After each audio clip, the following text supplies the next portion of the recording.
The chair lays out Senate Bill 263 and recognizes its author, Senator Menéndez, to explain the bill. We do have one invited testimony. That's Mercedes Bristol. And Mercedes, if you're on the floor, great. If you're not, please make your way down. Senator Menéndez, thank you for your patience. Thank you, Madam Chair and members. Ms. Bristol is with us on the floor. Thank you for hearing this important bill. Around the state, we have relative caregivers, such as grandparents or other next of kin, who are stepping up to take care of children. Many times, these individuals take this responsibility on, even though they're on a very limited and fixed income. These families are forced to rely on their existing sources, retirement, Social Security, or surviving spouse's benefits.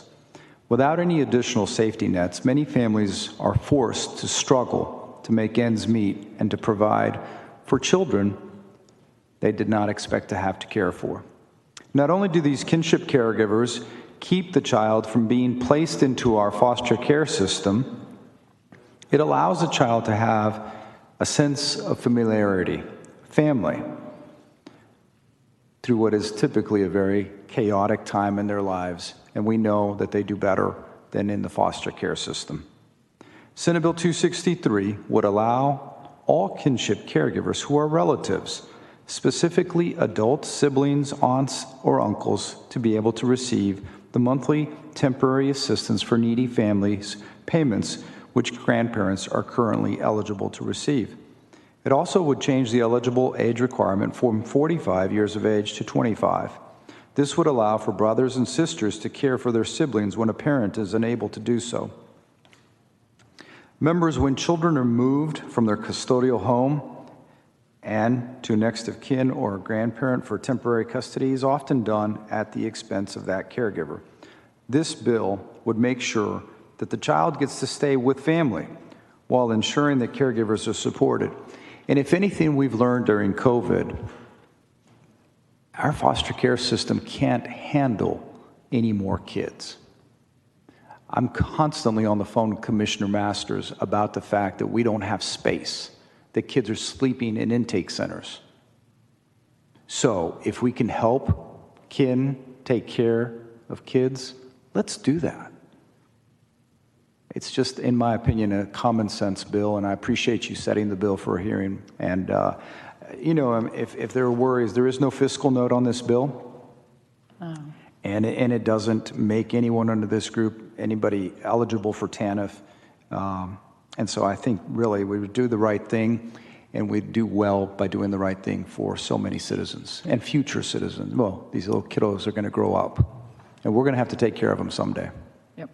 Senator Menéndez, you and I have worked on these issues together for a long time, and we continue to work on them. And you're right. When we remove a child from a home, we need to find the best setting. And I have been very passionate about that in the past, but even more impassioned this session about how we're treating our children and making sure that we get them to the correct setting. And so kinship is a very good alternative. Especially when the kinship is capable. I know that I've dealt with a lot of families in my district. It's an affordability issue sometimes. It's very expensive to have children. We know that. Yes. No matter the age. Yes. You know, when they're younger, they need lots of care. When they're older, they eat a lot of food. And so I have a son right now that eats a lot of food. Yeah. And so anyway, I thank you for bringing this forward, and we look forward to working with you on this. Yes, thank you. Formula and diapers are very expensive. Yes, that too. The chair calls Mercedes Bristol.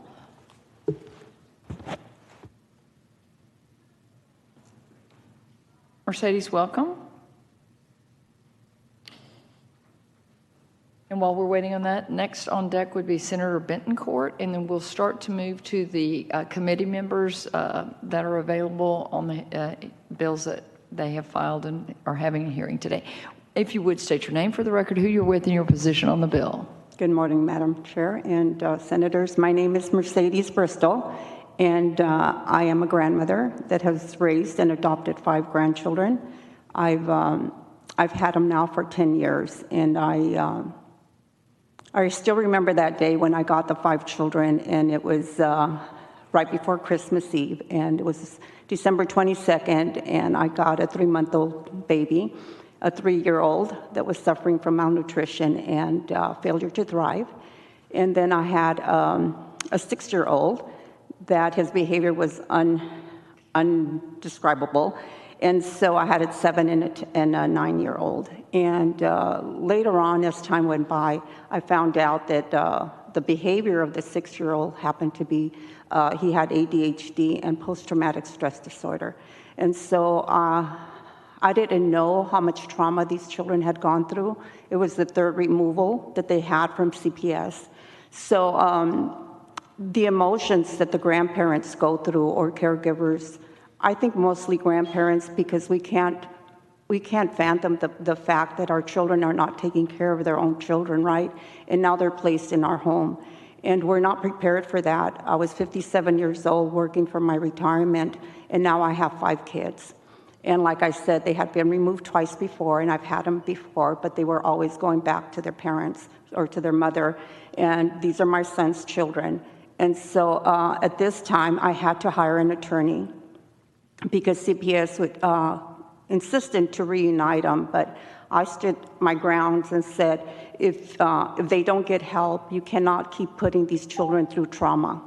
So that's how I got custody of the kids, and I ended up adopting them.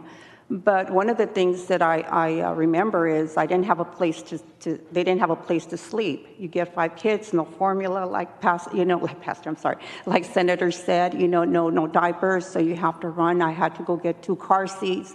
I had no beds, so the children were sleeping on the floor. And I was working towards my retirement, so I didn't have a whole lot of savings. I had been divorced just barely 4 years and still going through that. I had lost my mother the year before. So there's a lot of emotions. I went through a depression for about a month, and I had to get on medication to be able to cope with the fact that now I'm raising children again. And when it went through the whole year and a half, and so I ended up, like I said, getting custody and adopting them. But the financial is very important. I now have a nonprofit called Texas Grandparents Raising Grandchildren, and the stories we hear is, we have an 82-year-old grandmother raising 7 children on her Social Security, and she's not entitled to TANF because the parents are not paying child support, and they denied her for TANF. So I applied for TANF, for the one-time TANF, and they denied me because my vehicle was over $1,000 in resources. So I didn't qualify for TANF. And so I wasn't able to get the kids' beds, and I had to go get a credit card and put everything on, get in debt for that. So my car was 6 years old, and it had been paid for. So the other thing that we have is the monthly payments for TANF. It's, $97 a month? And right now, we had a grandmother that had TANF. Her car broke down. She went to redo her certification for TANF. Well, she was denied on the certification because she was over the resource limit for TANF. It's, I think, over $1,000. So I think these bills really need to be, I support the bill because it's a very, very, we are saving the state a lot of money by taking these children and not getting any support. However, like we said, the foster care is not able to do it. And there's a lot of grandparents having to hire attorneys and get further in debt just to protect these children. Thank you, Ms. Bristol. Thank you for your testimony this morning. We appreciate it. And thank you for your service to other grandparents and people taking these beautiful children that have been displaced. Thank you. We will leave Senate Bill 263 pending until later. Senator Menéndez? I just want to, in closing, I just want to say if you could see, and Mercedes and her grandchildren have been in my office many times with other grandparents, if you could see her grandchildren today, you would understand why we need to do this for other grandparents. Thank you. I can see she's a very strong person and has done a wonderful job raising those grandchildren, I'm sure.